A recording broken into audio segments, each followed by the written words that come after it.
नमस्कार, आप देख रहे हैं आपका अपना चैनल भिवानी हलचल और खबरों के इस अंक में मैं हूं मनोज कुमार। आइए सबसे पहले डालते एक नजर आज की हेडलाइंस पर।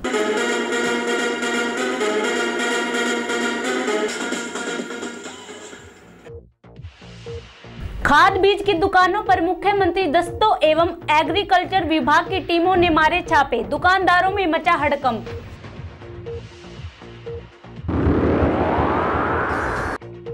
लोहारू रोड पर बने पुल का रास्ता बंद करने पर शहर में रही पूरे दिन जाम की स्थिति। वहीं जाम की स्थिति से निपटने के लिए प्रशासन भी दिखा मुस्तैद।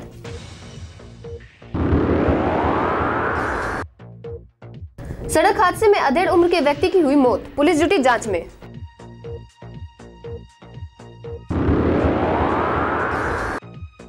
भवन निर्माण मजदूरों ने जिला स्तर पर किया सरकार विरोध प्रदर्शन, जिला उपायुक्त के माध्यम से मुख्यमंत्री को सौंपा ज्ञापन।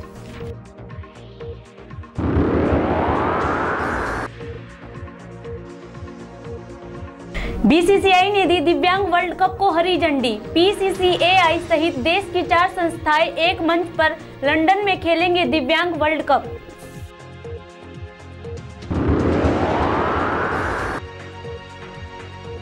युवा संवाद कार्यकर्ता में मतदाताओं को किया गया जागरूक। हरियाणा में 18 लाख नए मतदाताओं को मिलेगा पहली बार मत डालने का अधिकार।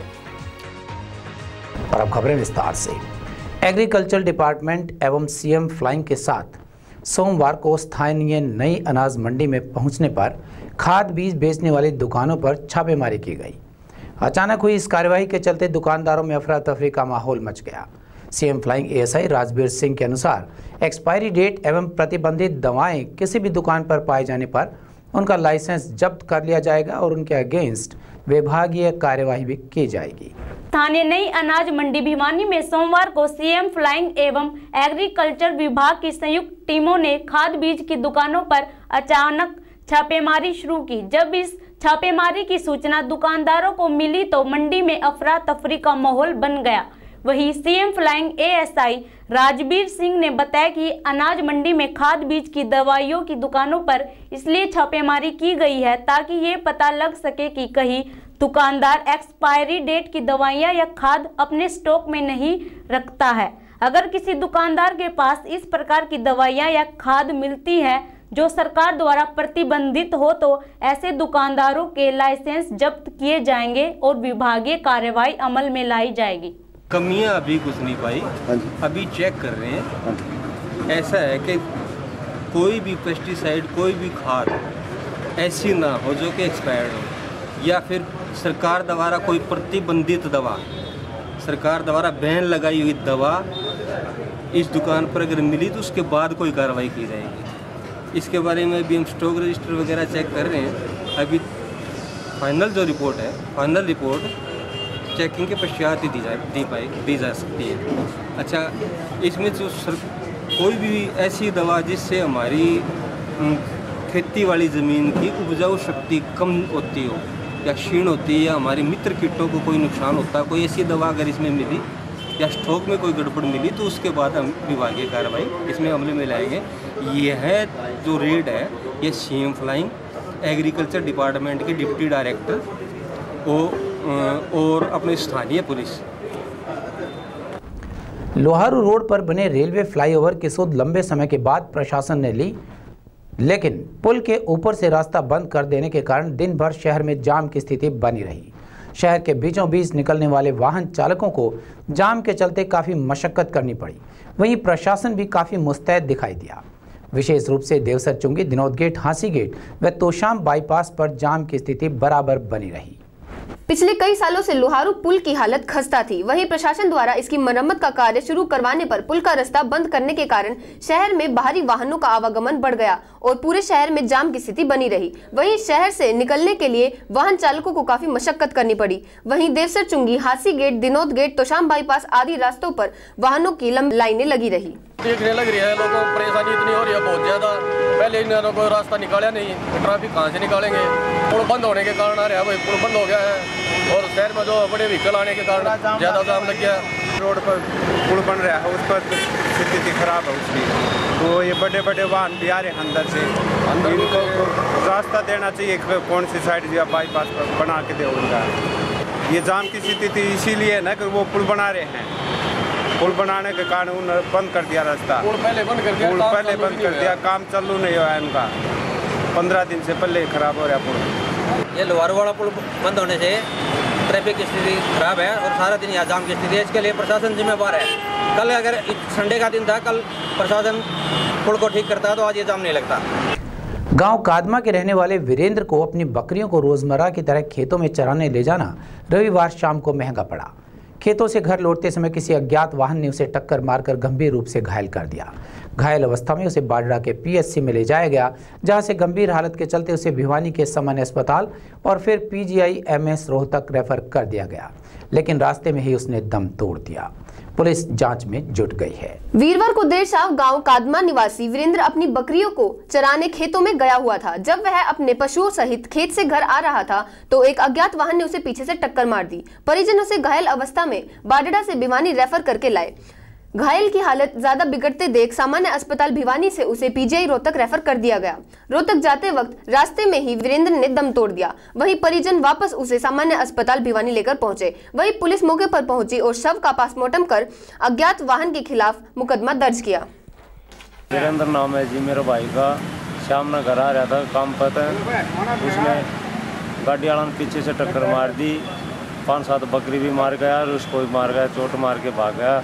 उसको हम उठा के लाए हॉस्पिटल में, उसको रेफर कर दिया भिवानी। भिवानी वाले ने कर दिया रोहतक पहुँचे नहीं, भिवानी से लेकर थी, उसने दम तोड़ दी। कितनी उम्र थी उसकी? कौन सा गाँव? 37 साल की उम्र है, गाँव कादमा, नाम वीरेंद्र है। भवन निर्माण कामगार मजदूरों का धरना प्रदर्शन लंबे समय से तेज होता जा रहा है। सोमवार को हजारों की संख्या में एकत्रित होकर ये निर्माण मजदूर स्थानीय नेहरू पार्क से प्रदर्शन करते हुए लघु सचिवालय पहुंचे और ऑनलाइन रजिस्ट्रेशन की सुविधा सुचारू करने को लेकर अन्य मांगों के साथ एक ज्ञापन भी सौंपा।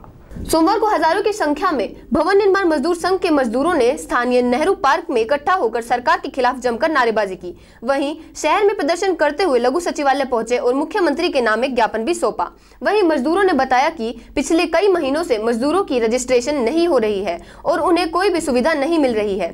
साथ ही फॉर्मों के लिए ऑनलाइन प्रक्रिया शुरू की गई थी, जो कभी चलती है और कभी नहीं चलती। इसी के चलते भवन निर्माण मजदूर अपनी सुविधाओं के लिए कोई भी लाभ नहीं उठा पा रहे हैं। यूटीयूसी के आह्वान पर मजदूरों की जो ज्वलंत समस्याएं हैं उनके खिलाफ ये आंदोलन कर रहे हैं और रैली निकाल रहे हैं। डीसी को मुख्यमंत्री को ज्ञापन देंगे। डीसी के मार्फत आप सरकार ने ये अभी जो नए काले कानून मजदूरों के ऊपर सौंपे हैं, जैसे कि मजदूरों की जो पंजीकरण प्रक्रिया है उसके ऊपर रोक लगा दी है और 2-3 साल के इतलाफ के जो फार्म जमा हुए हैं उनके पैसे सरकार नहीं दे रही है। और हमारी ये भी मांग है कि हर जो मजदूर है और कारीगर है उनको 100 गज के प्लाट और 5 लाख रुपए मकान बनाने के लिए दिए जाए। सरकार की तरफ से, बोर्ड की तरफ से पंजीकरण की जो प्रक्रिया है उसको आसान किया जाए। सरकार ने मनमर्जी की शर्तें और लगा के मजदूरों के जो पंजीकरण का काम था, इतला पाने की जो प्रक्रिया थी उसको एकदम ऐसा जटिल कर दिया है जिसके कारण मजदूर कारीगर जो इतला मिलने चाहिए थे उनको नहीं मिल रहे हैं। और ये बोर्ड को एक तरफ से भंग करने की ही मोदी सरकार की जो एक साजिश रची जा रही है। ये जो सरकार ने मजदूरों के जो हक हैं HBOCW बोर्ड की तरफ से, इसका जो सरकार रनन कर रही है और जो हमने मजदूरों ने जो फार्म जमा कर रखे हैं उनके 3 साल से पैसे नहीं आ रहे। ऊपर से जो भी फार्म जमा कर दे कहते हैं रिजेक्ट हो गए और कोई ना तो नया पंजीकरण ढंग से हो रहा है। वो जो पुराने पंजीकरण है उनको भी कह रहे हैं कि ये मजदूर नहीं है, उनको काट रहे हैं और तरह तरह की बेतुकी शर्तें लगा रही है सरकार और मजदूरों के हकों को जो लूट रही है उसके खिलाफ ये आंदोलन है। भिवानी PCCAI कार्यालय में हुई एक विशेष बैठक में PCCAI के राष्ट्रीय अध्यक्ष सुरेंद्र लोहिया व महासचिव रवि चौहान ने जानकारी देते हुए बताया कि देश की 4 संस्थाएं जो दिव्यांग क्रिकेट को बढ़ावा देती है, उनके दिव्यांग खिलाड़ियों को BCCI ने लंदन में होने वाले दिव्यांग वर्ल्ड कप में भाग लेने का फैसला लिया है, जिसमें PCCAI भी शामिल है। उन्होंने बताया कि BCCI ने चारों संस्थाओं को एक मंच पर लाकर दिव्यांग जगत की क्रिकेट में बड़ा फैसला लिया है। PCCAI के राष्ट्रीय अध्यक्ष सुरेंद्र लोहिया ने बताया कि यह दिव्यांग world cup all India cricket association for the physical challenge के बैनर के साथ देश के दिव्यांग खिलाड़ी खेलेंगे। बीसीसीआई द्वारा इस वर्ल्ड कप को हरी झंडी दे दी गई है और जल्द ही देश की दिव्यांग टीम लंदन में होने वाले दिव्यांग वर्ल्ड कप में भाग लेंगी। इससे देश के दिव्यांग खिलाड़ियों को मजबूती मिलेगी और उनकी प्रतिभा को एक बड़ा प्लेटफॉर्म भी मिलेगा, जिससे वे अपनी छुपी हुई प्रतिभा को प्रदर्शन कर सकेंगे। वहीं उन्होंने कहा कि उनके दिव्यांग खिलाड़ी अब तक दुनिया के 7 देशों में अपनी प्रतिभा दिखा चुके हैं, वहीं अब उन्हें अपनी प्रतिभा पूरे विश्व में भी दिखाने का मौका मिलेगा। दिव्यांग क्रिकेट के लिए भारत का बहुत ही अच्छा सुनहरा दिन है। चारों एसोसिएशन जो हिंदुस्तान की थी दिव्यांग, वो सारी मर्ज हो गई है और बॉम्बे में पिछले महीने मीटिंग थी। अब सबसे अच्छी खुशी की बात यह है कि बीसीसीआई ने वर्ल्ड कप खेलने के लिए लंदन में मंजूरी दे दी है, जो कि बहुत अच्छा इन खिलाड़ियों के लिए प्लेटफॉर्म साबित होगी। ये वर्ल्ड कप जब अपना वर्ल्ड कप नॉर्मल क्रिकेट का खत्म होगा, उसके तुरंत बाद अगस्त के फर्स्ट वीक में होगी।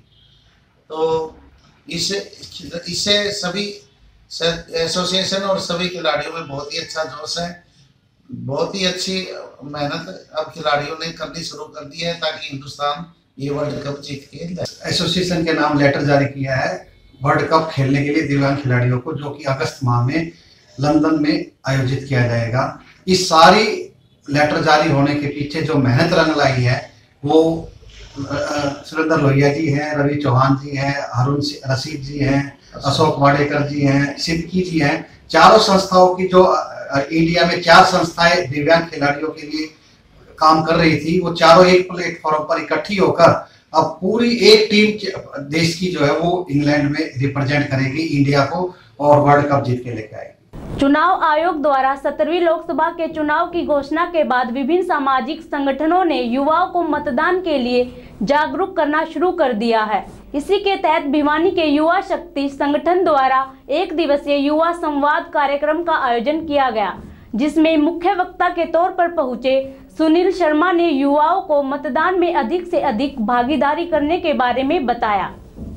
युवा संवाद कार्यक्रम में मुख्य वक्ता के तौर पर पहुंचे सुनील शर्मा ने बताया कि अकेले हरियाणा प्रदेश में पहली बार 18 लाख नए युवा मतदाता वोट डालेंगे। इसीलिए युवाओं को मतदान में न केवल अधिक से अधिक भागीदारी करनी चाहिए, बल्कि अन्य प्रौढ़ व बुजुर्ग मतदाताओं को भी मतदान के लिए प्रेरित करना चाहिए। उन्होंने बताया कि युवा संवाद कार्यक्रम के माध्यम से यह बताया गया है कि युवाओं को पारदर्शी सरकार बनाने में अपनी भूमिका निभानी चाहिए। जो सरकार युवाओं के लिए रोजगार, उद्योग, शिक्षा, स्वास्थ्य का प्रबंध कर सके, ऐसी सरकार को चुनने में युवाओं को अपनी भूमिका निभानी चाहिए। उन्होंने बताया कि हमारे प्रशासनिक ढांचे में लोकसभा चुनाव, विधानसभा चुनाव व लोकल बॉडीज के चुनाव के लिए 5 वर्ष में 1 बार मतदान होता है। ऐसे में मतदाता 5 वर्ष में 3 बार मिलने वाले मतदान के मौके न छोड़े, क्योंकि मतदान से ही हमारा लोकतंत्र मजबूत होता है। वहीं भिवानी के औद्योगिक क्षेत्र में 82 करोड़ का प्रोजेक्ट शुरू हो चुका है। उद्योग क्षेत्र में विकास के लिए एक टेंडर भी लगा दिया गया है। अभी आप सबको ज्ञात होगा, कल भारत सरकार के चुनाव आयोग ने चुनाव की घोषणा की, तो उसमें हरियाणा प्रदेश से केवल 18 लाख नए वोटर जुड़े जो पहली बार अपने मत का प्रयोग करेंगे। इस चीज़ से आप एक अनुमान लगाइए कि ये देश युवाओं का देश है। आज हर चीज़ युवाओं के ऊपर निर्भर है। सारी योजनाएं सब कुछ युवाओं को ध्यान में रख के ही बनाई जाती हैं। हाल में 3 तरह की प्रणाली होती है हमारी भारत सरकार में, लोकसभा की, विधानसभा की और पंचायती राज की। तो तीनों के चुनाव अमूमन 3 डेट होगी। 5 साल में अगर हम 3 दिन भी अपने लोकतंत्र के लिए नहीं निकाल पाए तो वो बड़ी हमारी ब्लंडर मिस्टेक होगी। इसलिए ये पर्व है, इसको पर्व की तरह मनाना चाहिए, ताकि बाद में युवा ये नहीं बोल सके कि सरकार ये नहीं कर रही। जैसे ही आप सरकार चुनोगे वैसा ही काम करेंगे। तो ये आपके पास एक अधिकार मिलता है, आप सही और पारदर्शी सरकार चुने। जो युवाओं की मुख्य समस्याओं का आज हम युवाओं से पूछेंगे कि आप जिस समाज में जी रहे हैं, समाज ने आपको बहुत कुछ दिया, भारत माता ने सब कुछ दिया, तो युवाओं की भी कुछ उपेक्षाएं हैं। उन उपेक्षाओं को पूरी करने के लिए हम क्या कर सकते हैं? समाज के यहाँ प्रबुद्ध वर्ग के लोग भी बैठे हैं, व्यापारी भी बैठे हैं, उन सब से पूछा जाएगा कि युवाओं के लिए हम क्या कर सकते हैं। लगभग बहुत सारे लोग पहली बार मतदान करेंगे, तो उन सभी लोगों को मेरा एक निवेदन है कि जिस प्रकार से हम नोटा के बारे में सोचते हैं, उस परिप्रेक्ष्य के बारे में सोचते हैं, तो नोटा अभी हमारे देश में बिल्कुल भी एक अच्छी चीज़ नहीं है। क्योंकि कहीं ना कहीं नोटा को वोट देने के बाद में हमें ऐसा लगता है कि घर पे बैठना और नोटा को वोट देना वो बिल्कुल बराबर सा महसूस अभी की परिस्थितियों में लगता है। तो आने वाले समय में जब तक नोटा का कोई अच्छा सा प्रारूप बनकर नहीं आता, तब तक हम सब लोगों को मताधिकार किसी न किसी व्यक्ति जो अच्छा हो सकता है, समाज को स्वस्थ समाज की रचना कर सकता है और उस समाज में भ्रष्टाचार, बेरोजगारी, वंशवाद, आतंकवादी जो गतिविधियाँ जिस प्रकार की कॉलेज कैंपसों में होती है, जिस प्रकार से देश को तोड़ने की जो बातें कैंपसों में होती है, इन सब चीज़ों के लिए एक अच्छा काम करेगा, समाज के अंदर एक अपना परिप्रेक्ष्य रखेगा, यूथ को साथ लेकर चलेगा और जिस प्रकार से रोजगार के साधनों के लिए हम सब लोग काम कर रहे हैं। और अब जाने से पहले एक नज़र आज की हेडलाइंस पर।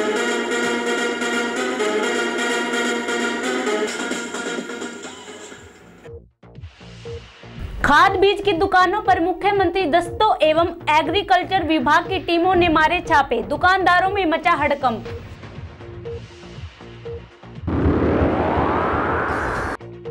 लोहारू रोड पर बने पुल का रास्ता बंद करने पर शहर में रही पूरे दिन जाम की स्थिति। वहीं जाम की स्थिति से निपटने के लिए प्रशासन भी दिखा मुस्तैद।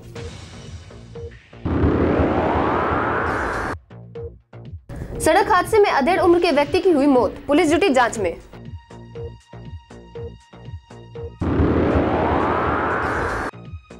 भवन निर्माण मजदूरों ने जिला स्तर पर किया सरकार विरोध प्रदर्शन, जिला उपायुक्त के माध्यम से मुख्यमंत्री को सौंपा ज्ञापन।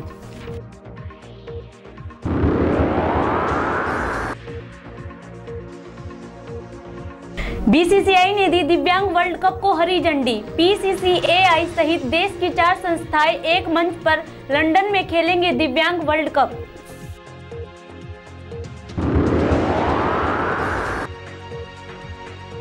युवा संवाद कार्यकर्ता में मतदाताओं को किया गया जागरूक। हरियाणा में 18 लाख नए मतदाताओं को मिलेगा पहली बार मत डालने का अधिकार।